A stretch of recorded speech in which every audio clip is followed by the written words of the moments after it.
todos e a todas. É uma honra para mim receber esse convite do professor Sérgio Lopes, no qual eu conheço já há um certo tempo, né, professor? Quando, à época, eu estava à frente da gestão de documentos permanentes do Arquivo Público Estadual Jordão Emerenciano. Então, nessa oportunidade, eu tive o grato prazer de conhecer o professor, o seu trabalho de pesquisa, já em cima da fábrica de tecidos Paulista, que fica no município próximo ao Recife, e, posteriormente, já agora no ano que passou, recente, nós nos encontramos novamente, outra vez, e na oportunidade, agora eu estando à frente do acervo da Justiça do Trabalho. Então, a minha fala vai transitar na experiência dessa comunicação, ou desse intercâmbio desses dois acervos, no qual eu tenho feito o cruzamento de informações na perspectiva de observar o que se deu em relação às lutas no campo, o que se deu em termos de estatística, inclusive, de mortandade que a gente está atrás, né, de verificar, e que é uma estatística não computada. O que se tem de dados referente à morte no campo, ele não é real, a partir de outras informações. E esse trabalho que a gente vem desenvolvendo busca exatamente trazer esses conteúdos. Então, eu trouxe uma apresentação para vocês terem ideia do que a gente está fazendo e vou colocar um pouco dessa minha trajetória para que vocês conheçam o meu trabalho, né? Então, em 91 eu fui chamada praticamente assim, para desenvolver uma atividade lá no DOPS de Pernambuco. Na época eu não conhecia o arquivo, quer dizer, não conhecia o acervo, e ele estava recentemente chegando aos poucos à instituição. E quando eu saí e cheguei ao arquivo, foi exatamente para coordenar as equipes de alunos que deveriam fazer a transferência de custódia, que é uma atividade arquivista, da SSP. O DOPS trabalhava, todo ele produzido, em cima da Secretaria de Segurança Pública, e aí essa transição dos arquivos da Segurança Pública para o Arquivo Público Estadual, eu fiz parte desse trabalho da organização, na qual passei quase 20 anos à frente desse acervo. Então, o primeiro desafio era conhecer o que era o DOPS, né? Que a forma como a gente recebeu uma massa documental enorme, desorganizada, propositalmente toda desorganizada, era um monteiro de papéis. O que vinha mais organizado era o que a comissão, na época, a comissão de presos e anistiados políticos que estava atrás, justamente que era dos mortos desaparecidos, e esses eram os prontuários individuais que vinham naqueles fichários, aqueles arquivos de aço, e vinham dentro de uma organicidade ainda passível, né, de você compreender como era a lógica. Mas os prontuários funcionais, que diziam respeito às entidades, às instituições, aos sindicatos, a toda a forma de atividade que era, de alguma forma, investigada, censurada e reprimida pelo DOPS, passaria a ser o nosso desafio, porque estava realmente uma bagunça, né? Então, todo esse trabalho de levar essa documentação, fazer o levantamento, a listagem, para ter essa transferência de custódia pudesse acontecer e a gente tivesse o controle do que estava indo, nós participamos. E uma vez lá no arquivo, a gente começou um trabalho de formiga, né, mesmo, formiguinha, de organizar, higienizar e tentar entender aquela bagunça, porque literalmente era uma bagunça. E a gente teve a oportunidade nessa transição de conhecer o chefe do arquivo. Era um jovem que estava transitando entre a área de História e Direito, ele fazia os dois cursos, e ele foi de uma importância enorme, né? Embora, assim, dentro dessa lógica da repressão, ele era o agente ali, né, que estava tomando conta daquele acervo, mas a gente estabeleceu um relacionamento bom, e aí, a partir disso, foram trocas de informações preciosas. Eu digo assim, tenho costumado dizer que a minha experiência com a história, como historiador propriamente dito, ela realmente se coloca a partir dessa experiência do DOPS. Em 2005, o governo do Estado, Jarbas Vasconcelos na época, ele abriu uma possibilidade de um decreto, 17773, que tinha por objetivo indenizar todas as pessoas que de alguma forma comprovassem a atuação dos agentes, né,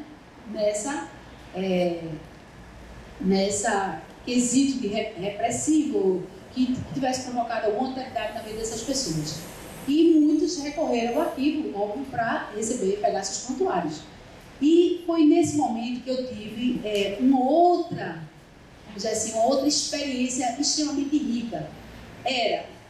Parecia que aqueles processos, aqueles prontuários, eles estavam dando vida, porque aqueles personagens que eu costumava ver na identificação, na catalogação, na indexação, enfim, nas listagens que a gente fazia, eles apareciam no arquivo, uns velhinhos, outros mais. E eu dizia, meu Deus, eu ficava encantada. Você está... Então, assim, a gente estabelecia relações de amizade, né? Amizade por quê? Porque eles iam num receio tão grande de ir ao DOPS. O nome DOPS ainda causava um impacto muito grande. Quando eles chegavam lá que me via, eu realmente sou muito expansiva, brincava e procurava dar um ambiente mais tranquilidade para aquelas pessoas, né? E eles relaxavam e aí começava aquela trajetória de troca realmente de experiência, de informação. Muitos, através do fichário, eu não conseguia os prontuários localizar imediatamente. Então, eu comecei a pedir que eles escrevessem no papel o que foi o dia que eles foram presos, qual a experiência que ele tinha. E a partir disso aí eu fazia uma pesquisa indireta e chegava a informações, e é um pouco disso que assim, eu consegui ajudar muito, não é, a essas pessoas, porque de cara assim você não achava prontuário, eu não achei nada sobre você. Isso me impactava negativamente, porque eu queria que aquelas pessoas tivessem aquele documento para poder dar entrada na justiça. E eu ficava assim. Então, eu comecei a fazer um trabalho junto com os alunos, bolsistas na época, de cruzamento dessas informações, daquilo que a gente recebeu da SSP e da forma que a gente foi obrigado a organizar, embora eu digo assim com muita precisão que a gente fez de tudo para manter a organicidade original do acervo. Eu não alterei em nada. Por quê? Porque eu sabia que mexer naquela lógica que estava ali, eu poderia perder informações que eram vitais para a vida das pessoas, né? Então, por exemplo, conversando com um ex-preso político perseguido, e ele ligou, eu falei com ele por telefone, ele estava na Paraíba, eu nunca ouvi, mas eu procurei tudo e não achei nada, e o advogado lá em cima, querendo material para dar entrada, e aí eu, falando com ele, perguntei, o senhor lembra de alguma coisa que marcou a memória? Ele falou algumas coisas, mas disse, eu me lembro que eles me colocaram num carro encapuzado, e a distância de onde eu estava era como se fosse do Recife para Olinda, e eles batiam na minha cabeça e quando eu reclamava, eu dizia coisa, eu pare, e eles diziam que eu não tinha visto nada e que aquilo dali era nada diante do que ele ia passar na colônia. Aí eu fiquei assim, porque como eu tinha feito a listagem do acervo, colônia me parecia muito familiar, mas eu não queria levantar nenhuma expectativa. E aí eu fui ver depois, disse, olha, pronto, com esses dados eu vou fazer uma outra busca e eu dou notícia ao senhor até quinta. Então, quando eu fiz o levantamento, eu me lembrei que tinha um prontuário chamado Colônia de Férias. O prontuário 29093. E Colônia de Férias eu achava até então que era para as criancinhas nas férias e tal. Quando eu abro os documentos, era o quê? Eram documentos não oficiais, mas oficiais. Não oficiais como?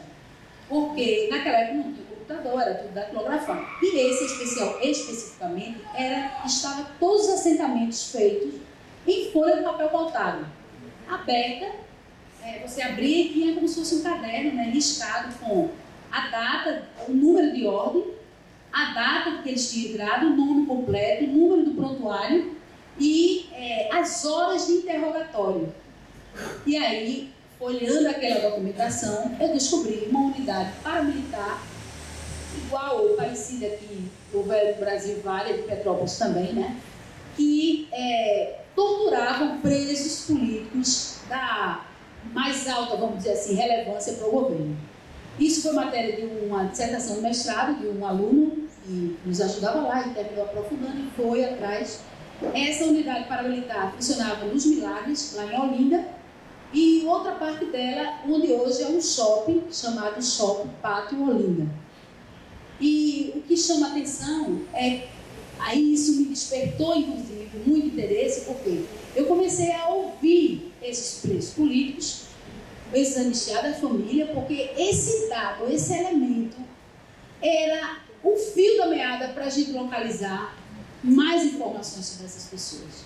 E é um pouco, a partir da experiência e o aprofundamento dela, que a gente está em curso ainda do que não extinguiu, que eu posso dizer a vocês que quanto mais a gente se debruça no acervo do DOPS e dos regimes militares, e especialmente agora da Justiça do Trabalho, a gente vê que há uma rede nacional de órgãos de informação atuando no sentido de promover a vigilância, a repressão, a investigação, a censura, enfim. Então, eu trouxe esse material para vocês hoje. Eu vou passar bem rápido. E pode passar. 55 anos à sombra da caserna. Isso me inquietou porque essa tradição golpista da República Brasileira, ela está presente em todas as fases da nossa história e eu posso constatar isso no acervo do DOPS, que ele foi criado em 23 de dezembro de 1935.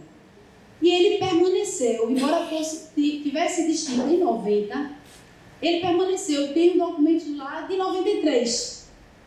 Né? Então, uma das questionamentos que eu fiz ao chefe do arquivo, uma vez que a gente recebeu umas 75 caixas, é que a documentação que estava chegando tinha um timbre diferenciado, ela não vinha nem como delegacia, nem como departamento de ordem policial, e sim centro de informações. E eu disse, porque esse documento eu acho que veio por acaso, ou por engano aqui, embora ele tenha a mesma estrutura do DOPS. Aí ele disse, porque, Marcelo, foi por engano para você, mas ele é o DOPS. A questão é porque mudou a nomenclatura. Eu não vou dizer nada não. Eu disse, tem algum decreto que regulamenta isso? Não, foi uma resolução interna. Então, veja, aquela ideia que a gente tem que o DOPS foi extinto porque terminou o regime da ditadura militar é completamente equivocado.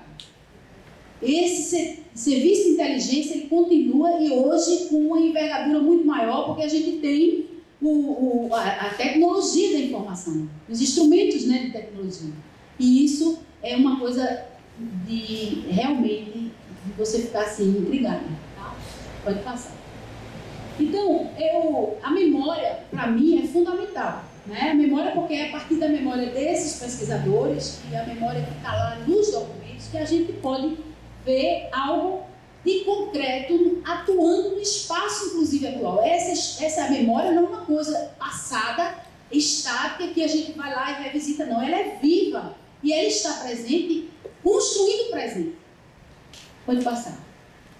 Então, esse trecho de Paul Ricoeur, para mim, é muito esclarecedor, porque ele diz a fidelidade ao passado não é um dado, mas um voto. Como todos os votos, pode ser frustrado e até mesmo traído.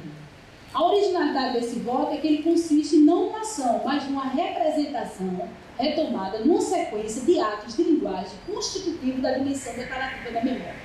Então, a perspectiva de você ver a memória como um ato de construção de discurso.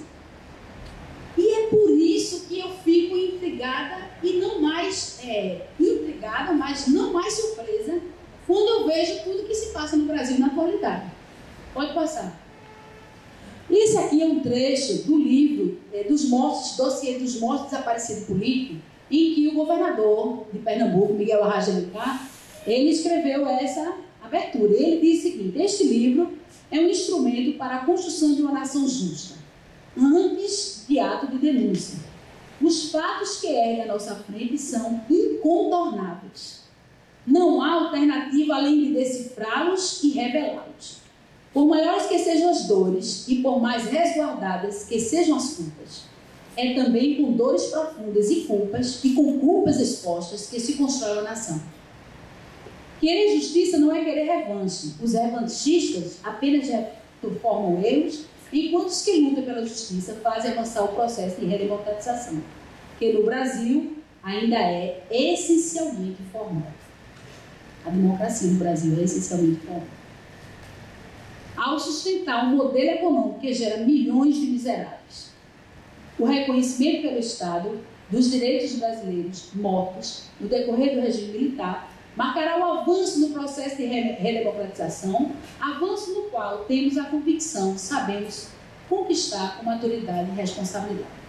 Então, nessa perspectiva, eu queria também chamar a atenção para o trabalho que a gente desenvolveu ad hoc. Eu não trabalhei diretamente na comissão, na verdade, mas o tempo todo, inclusive, fui ouvida pela comissão.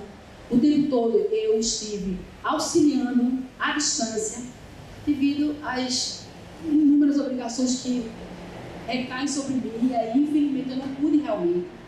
Mas, assim, no que eu pude fazer, no que eu pude ajudar, a gente esclareceu alguns casos interessantes. Pode passar.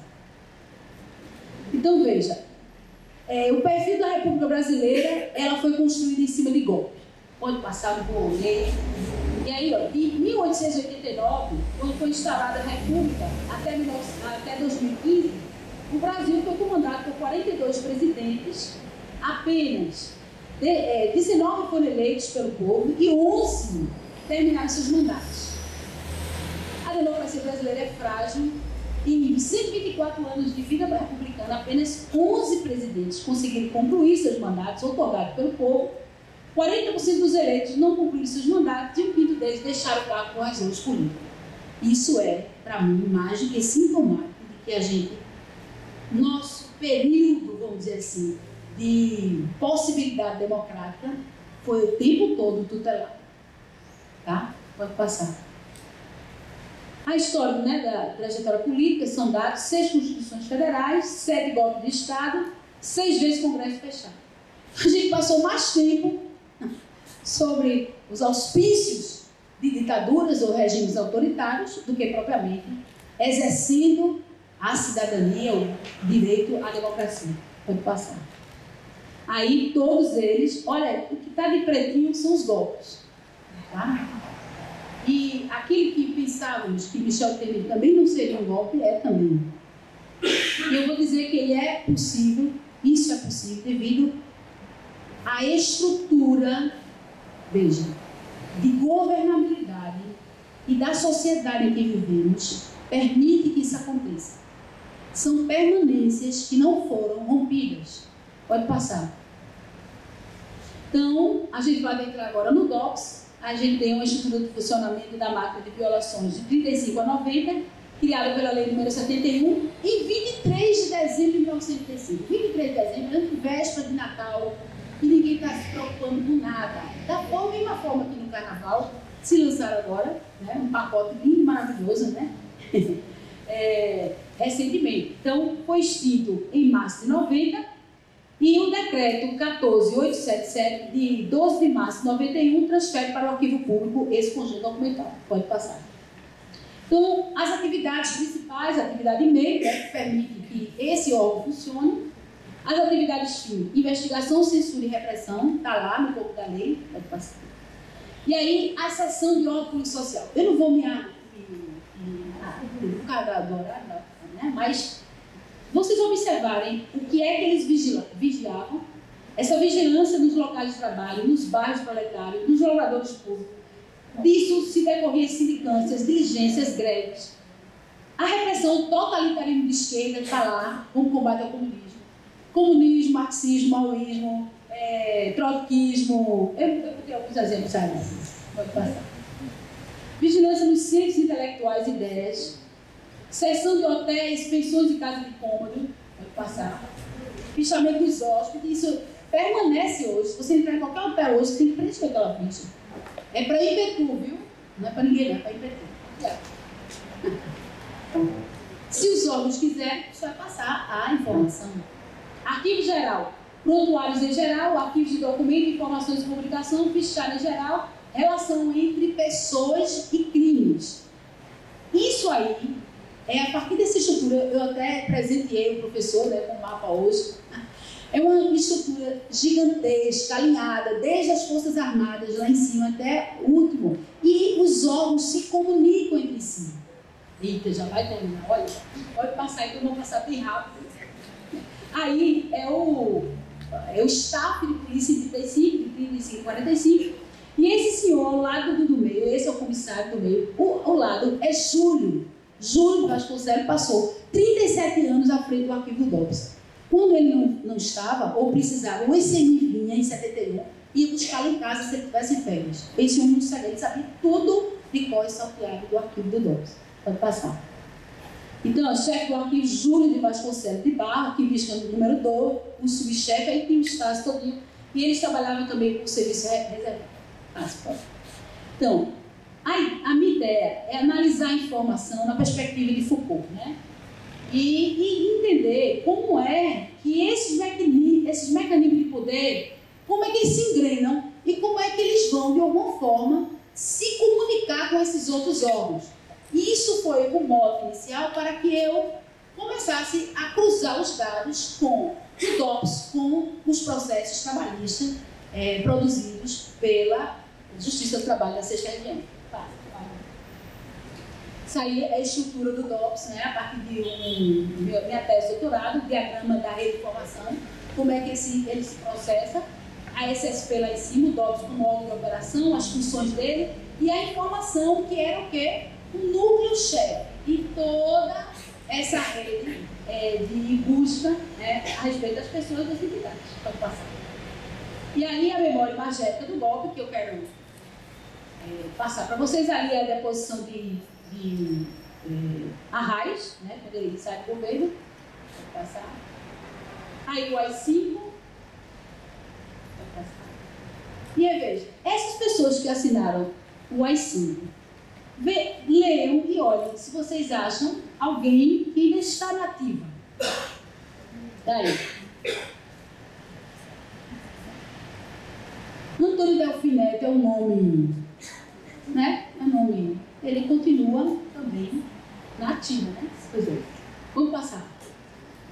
Aí o decreto, e aí as pessoas que assinaram, pode passar.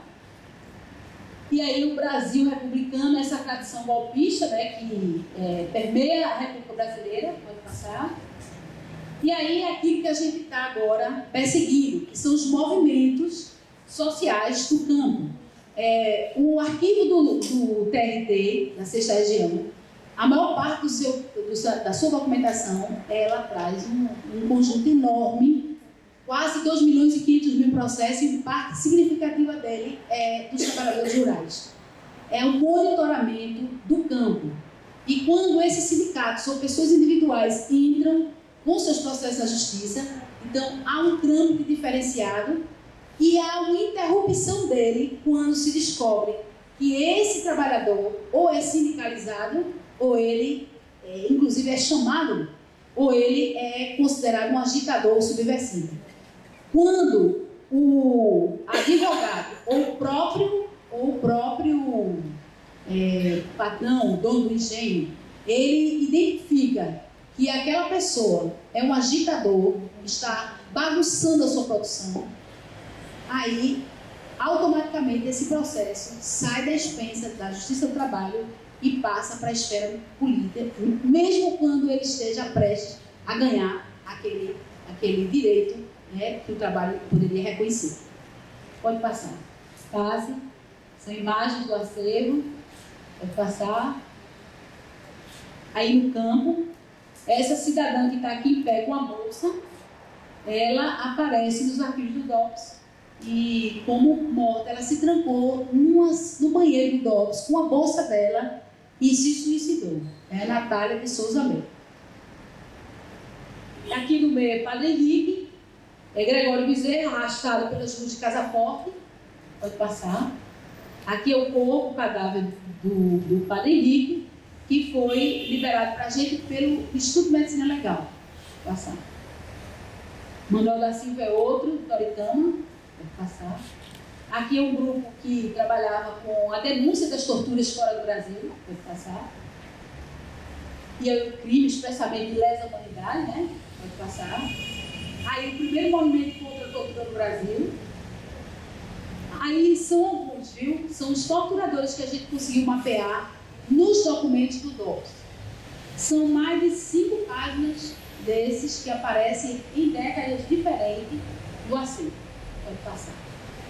Pode passar. E aí, veja, agora pela essa polêmica que houve, é golpe, é revolução, não é? Inclusive, não, vamos fazer o aniversário da revolução, vocês estão autorizados a comemorar. Então, eu achei no acervo, achei pertinente exatamente as permanências dos apoiadores. Esse texto é do professor Paulo Lupo Saraiva. Vocês conhecem a editora Saraiva? Então, esse é um dos... E ele escreveu o texto, isso é fantástico. E qual é a diferença de Paulo Lupo Saraiva? É porque ele não só foi chamado pelo governo agora Temer para compor a Comissão Nacional da Anistia. Vocês ouviram isso? Pode passar batido, porque a gente tem costume de ver os decretos diários oficiais. Mas aí, esse texto é de 64, é um dos aniversários, é de 76, e é o nono aniversário da Revolução, e o texto é escrito por Gustavo Krause. Gustavo Krause foi governador de Pernambuco, foi ministro de governo. Ele teve vários papéis ao longo, né, dessa trajetória política dele. E ele também está envolvido com o usineiro. E para finalizar, ele conseguia achar no acervo do DOPS, ele sendo um dos integrantes do comando de caça comunista. Era um playboy que fazia aquilo porque ele achava interessante. E aí entra a Justiça do Trabalho. A gente começou a perceber que os processos que tinham tudo para ganhar na justiça, eles simplesmente, ou era feito um acordo normalmente, que prejudicava os trabalhadores, prejudicava os sindicatos, ia de encontro ao que estava sendo pedido, contemplava, mas infimamente, como também a gente percebeu que eles eram interrompidos. Morreu a revelia, e a gente sabia por quê. Então, um dos pesquisadores que está terminando o mestrado, está defendendo agora, dia 23, Ademir Bezerra de Melo Júnior, a dissertação dele está sendo feita lá na Paraíba, ele com o professor Tiago Bernardon, e aí ele descobre nos processos o caso, um exemplo, Miró, trabalhador Miró, Severino Miró da Silva, era do sindicato, trabalhador de Nazaré da Mata, trabalhadores do campo, e o processo ele ousou, porque você colocar na justiça uma oligarquia, um remanescente de um senhor de engenho, né, que é um usineiro, é muita ousadia da classe trabalhadora fazer isso. Eu quero dizer a vocês que Pernambuco é açúcar, de norte a sul, né, mata sul e norte é açúcar. E esses usineiros, eles mandam e desmandam. Inclusive, há uma tendência deles casarem entre si.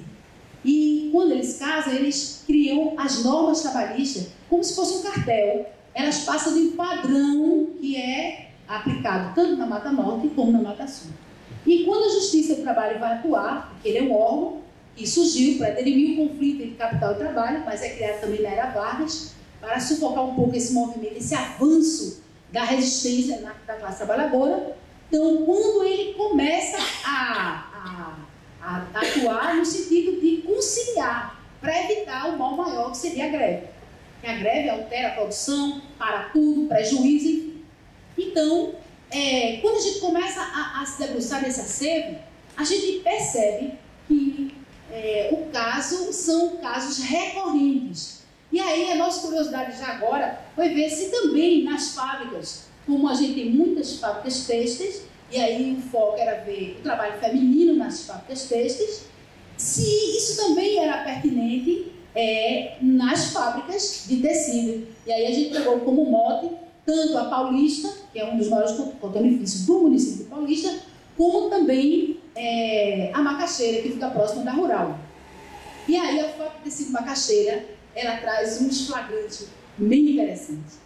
Mulheres que ousaram entrar na justiça contra os seus patrões. E aí, esses patrões tinham aquela compreensão de ser os coronazões. Eles eram os pais, eles iam lá e ajudavam, e cedia uma casa da propriedade para elas morarem, mas contanto que houvesse sempre o disciplinamento.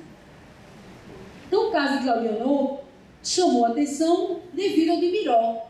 Miró foi à justiça e todas as instâncias ele vinha ganhando, até que quando chegou para o juiz dar a decisão final, pegaram o Miró no matagal, deram uma surra e deixaram ele quase morto. Acharam que ele tinha morrido. Aí os colegas lá no Canavial encontraram ele bem depauperado e levaram ele para o hospital e ele ficou durante 1 mês em coma. Quando ele acorda, mas é o que é a resistência, né? Quando ele acorda, ele lembrou-se, foi lembrando das coisas dele, o traumatismo era craniano e o corpo todo quebrado, mas ele vai de boleta, de gesso, vai de novo à justiça e dizer que ele tomou conhecimento que um processo foi arquivado e ele vai lá na justiça e diz ao juiz que não compareceu porque estava naquele estado. Então abre-se um inquérito, olha que coisa, um inquérito do Tribunal Administrativo para ver que caso foi esse.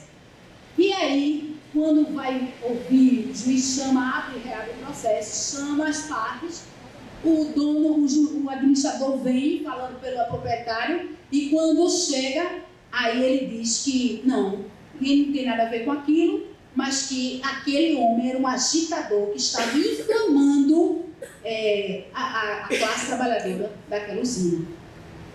Quando ele recorre a esse expediente, automaticamente o juiz ele faz questão que se lavre isso no processo, o juiz remete à justiça comum, porque já era outro nível.